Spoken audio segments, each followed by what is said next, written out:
Captain Vijayakanth அவர்கள் நடிச்ச ஒரு சூப்பர் ஹிட் படத்தோட கதை என்னோடதுன்னு அவருக்கு எதிரா புகார் கொடுத்த இயக்குனருக்கே ஒரு படம் இயக்க வாய்ப்பு கொடுத்தவர் தான் கேப்டன் விஜயகாந்த்.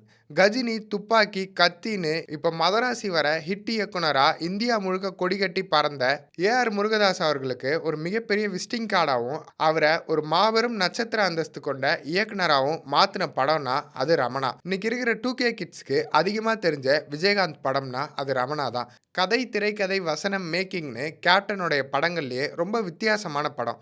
அதுலேயும் குறிப்பாக கிளைமேக்ஸில் தன்னோட படங்களில் நெகட்டிவ் கிளைமேக்ஸ் வேணான்னு சொல்கிற கேப்டன் விஜயகாந்த் இந்த படத்தோட கிளைமேக்ஸில் ஹீரோ சாகர காட்சி இருக்குன்னு தெரிஞ்சும் கதைக்காக ஒத்துக்கிட்டாரு. அப்படிப்பட்ட ரமணா படத்தோட கதை என்னோடதுன்னு ஏ.எம். நந்தகுமார் புகார் கொடுத்தாரு. நடிகர் நெப்போலியன் இந்த விஷயத்தை கேப்டன் விஜயகாந்த் அவர்கள்கிட்ட எடுத்துகிட்டு போனார். விஜயகாந்த் அவர்களே நந்தகுமார் கிட்ட பேசி, உங்களுக்கு நான் ஏதாவது செய்யணும்னா சொல்லுங்க பண்றேன் அப்படின்னு சொல்லி அவருக்கு தன்னை வச்சு இயக்க ஒரு பட வாய்ப்பை உருவாக்கி கொடுத்தாரு.